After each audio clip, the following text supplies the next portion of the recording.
The Ancestral Trail, Book 3, Baal the Giant Spider. Published by Marshall Cavendish, 1993. Based on a story by Frank Graves. In the eerie silence that followed the high-pitched whistle, Richard looked up, almost afraid to open his eyes. Evil laughter. It snickered down at him, and what he saw made him feel sick. Towering above the ruined thicket was a monstrous spider. Normally he was not afraid of the things, but this was as far from the ordinary bathtub variety as you could get. Two thick, hairy legs held the thorn bushes apart, while two baleful red eyes glowed down at Richard. The spider's mouth formed a cruel sickle, bordered by vicious-looking pincers. Then Richard noticed even more eyes on the spider's head, flickering alertly in every direction. As he gaped at the enormous creature, Mercat shouted urgently, "Get out of the thicket! I'll deal with the spider!" Richard did not move. He was still in a state of shock. "Go now!" Mercat cried. "Orcan, get them away!" While Orcan hustled Richard and Melek back through the thorns, Mercat drew his sword. It swung upwards in a silver blur, travelling faster than the eye could follow. Left, right, it carved a shining arc that sliced neatly through the spider's front legs. The creature reared up with a howl of agony, and the bushes snapped back into position. In their midst, where seconds before had been an opening, there now hung two severed talons. Mercat scrambled through the thicket to rejoin the others. "That was Baal," he panted. "I've run into him before. He's quick and he's deadly. I cut off two of his legs back there, but it won't slow him much. He'll soon grow more. Our only chance is the trees. If he catches us in a clearing, we're dead. Follow me." And Mercat darted lithely through the forest, twisting and turning in an intricate maze that would have thrown any pursuer off the scent. Several times he stopped to let the others catch up, but as soon as they arrived, puffing and panting, he was off again, a dappled spectre amid the foliage. Richard was amazed at Mercat's professionalism, and wondered how Golan's forces had managed to lose with born survivors like the Leopard Man on their side. "I think we've gone far enough," Orcan suggested. Mercat stopped and looked back.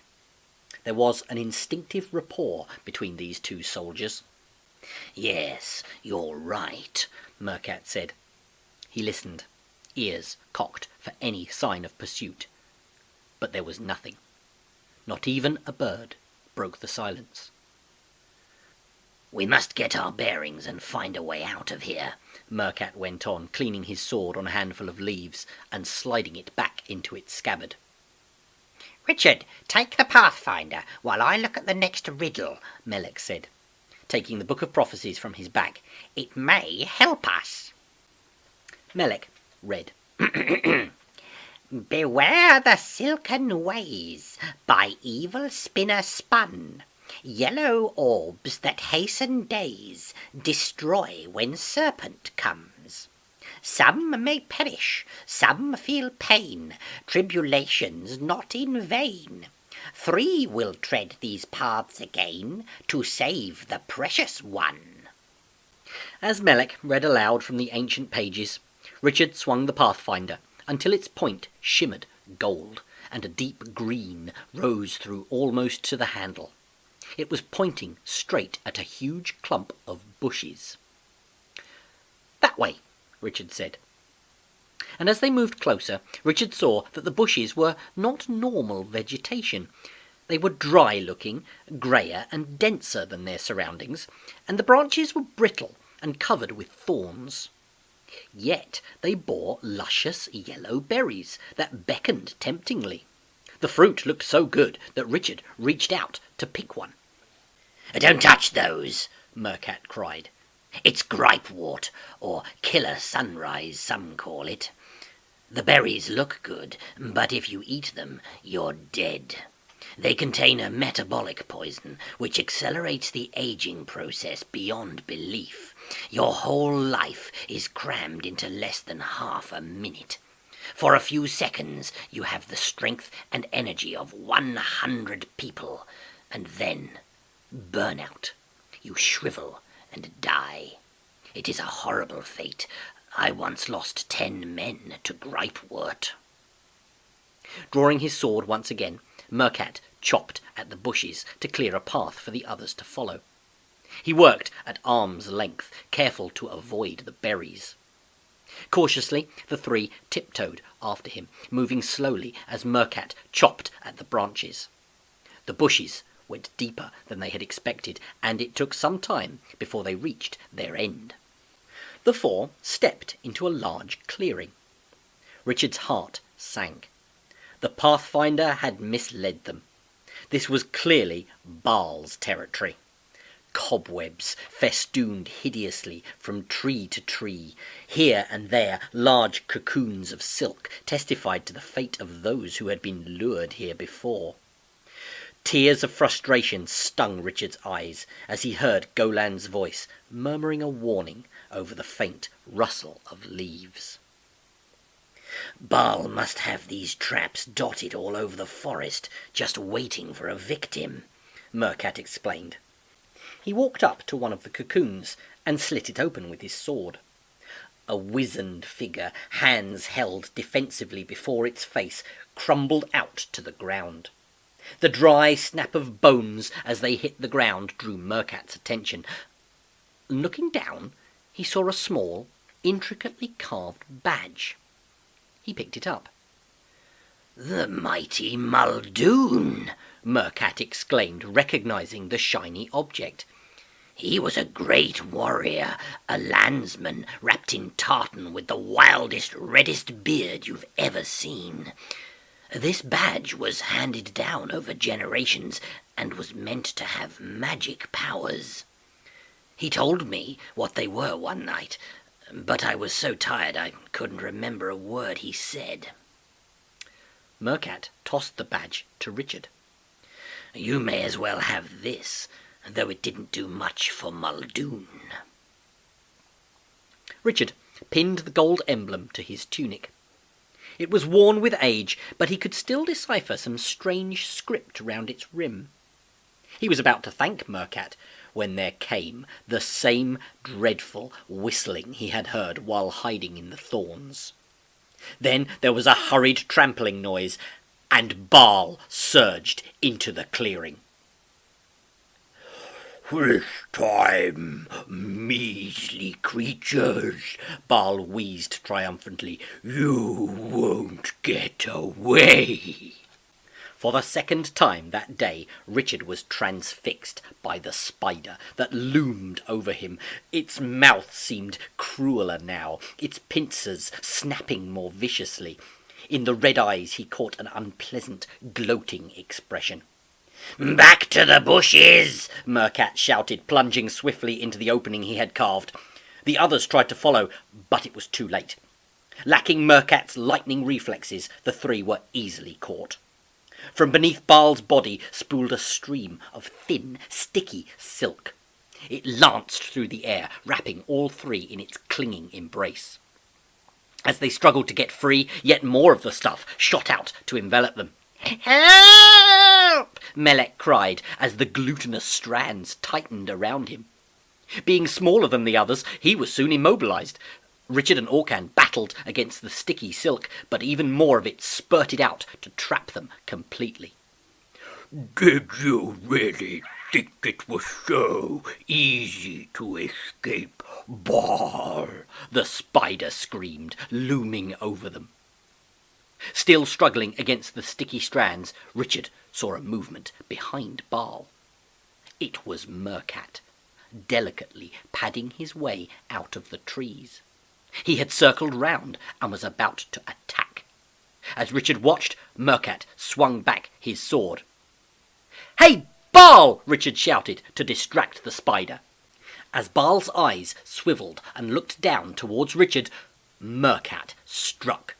His sword sank deep into Baal's bloated body, and a gush of reeking, thick blood belched onto his arm. The spider gave a howl of agony, and its hind legs buckled. Then Mercat sprang onto Baal's back, and, gripping his sword in both hands, he plunged it repeatedly through the spider's hairy hide. The same sticky fluid slopped from each cut. But Baal was tough. Like Mercat, he was a survivor. He tucked in his legs to make a ball and rolled over. Mercat jumped clear to avoid being crushed. But then Baal's legs sprouted out, and the spider jumped back round to face his adversary. Mercat found himself backed onto a wall of sticky web. Meanwhile, Orcan had managed to get at his knife, and had cut through the silk to release his arms. It took him only a few seconds more to cut himself free. Then he was slashing at the bonds which held Richard and Melek. For a second, all three stood in confusion, uncertain whether to run or to help Mercat. Then they headed towards the battling pair. Seeing their intention, Mercat shouted from behind Baal's bulk, "Get away! Save yourselves! I'll take my chances!" Orcan waved his hand in frustrated acknowledgement and turned to go. Richard was stunned. "We can't just leave him!" "Yes, we can," Orcan replied. "First rule of war, don't waste lives. Remember that. Now, do as he says. Go!" He grabbed Richard by the shoulders, spun him round, and gave him a shove in the back. "Go!" he repeated. Then he gave Melek the same treatment. As the others ran, Orcan turned to Mercat for the last time. There was a questioning expression on his face. "Run!" Mercat shouted. "If you don't, you'll waste everything. I can look after myself." But as Mercat said these words, his attention faltered, and Baal pounced. The spider's yellow pincers sank deep into Mercat's chest. Ugh! The leopard man coughed horribly, and then his body went limp. Orcan watched in despair as Baal began to devour his victim, and then he ran as fast as he could after Richard and Melek. Baal had almost finished eating Mercat before he realized the others had escaped. He gave a shrill whistle of fury, and then the whistle took on a higher, more piercing tone, one that rose and fell in a regular rhythm. The sound carried to Richard, Melek, and Orcan as they plunged blindly through the forest. Deep in the trees, another creature was also roused by the high-pitched signal. Lotan, the serpent, its body stirred automatically, but its brain was still deep in slumber. It was sluggish, and it took him a while to come fully awake. Then he knew what he must do. His master had called, and he must obey. He must find and destroy those who had thwarted his master's will. His narrow, black, forked tongue escaped easily over his scaly lips.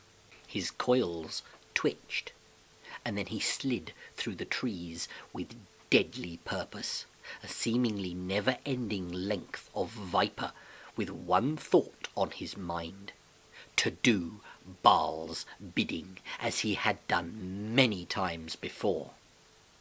Lotan eased himself sinuously along the forest floor. He could smell his prey's terror. He could sense their indecision. This would be easy work. He increased his speed. Fallen twigs crackled beneath his weight.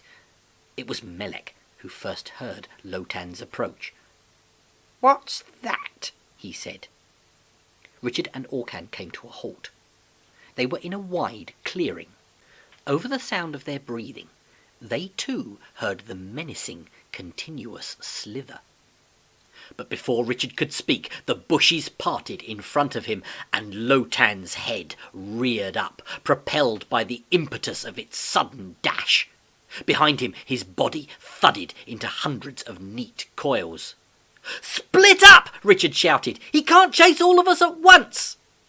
Even as Richard turned to run, he found himself enveloped in thick, rubbery coils, and he called for help. Orcan and Melek skidded to a halt. "We've got to help him," Orcan said. "But how?" "The riddle," Melek panted. "Yellow orbs!" "Of course," Orcan exclaimed before Melek could finish. "Yellow orbs that hasten days. It must mean those berries Mercat warned us about. The only trouble is, we're nowhere near them."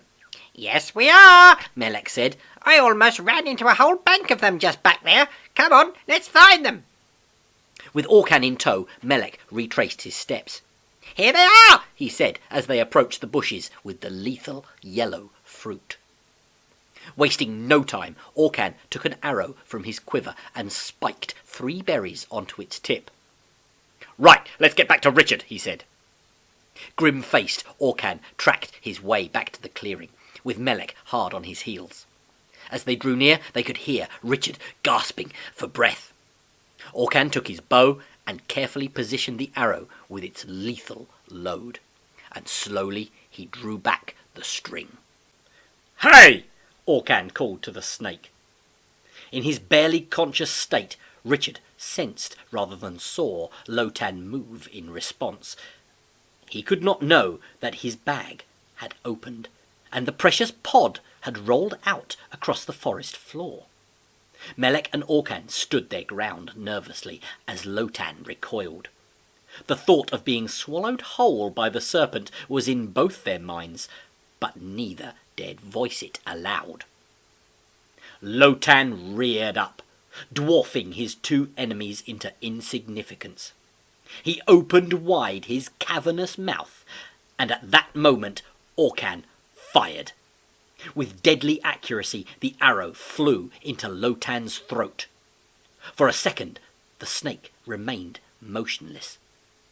Then he seemed to expand along the length of his body. Muscles swelled and rippled. His eyelids bulged and squirmed as the poison took effect. Then he went into a spasm. His whole body thrashed in fury. Bushes were felled like matchsticks. Orcan and Melek ran for cover, overawed by the power they had unleashed. Richard, meanwhile, lay semi-conscious on the ground as Lotan's tail slashed through the air above him. But soon Lotan grew quiet. Melek emerged from hiding. They watched, astonished, as the snake's skin wrinkled into folds. His face bagged and fell in, and his eyes fell out. As Lotan's rotting gums yawned helplessly, Melek and Orcan rushed over to Richard. "Are you okay?" Orcan asked, hauling him to his feet. "Well, just about," Richard whispered. He felt bruised and battered, but otherwise he was all right. Then he noticed his open bag. "Oh no! The pod's gone!" The others looked at him aghast. Then Orcan gave a laugh of relief and pointed across the clearing. On the ground, not far from Lotan's twitching body, was the pod. Richard walked towards it, keeping as far as he could from Lotan's carcass. He had almost reached the pod when he stopped, overcome by a feeling that he was being watched. He scanned the bushes, but saw nothing. Then a thin voice came rasping from the darkness. "You are but a few paces from your treasure. So am I. Shall we see who can get there fastest?" It was Baal. Richard thought desperately. Baal would almost certainly get there before him, but he had to retrieve the pod. Richard took a pace forward. "So predictable," Baal jeered, "and soon you will be so dead."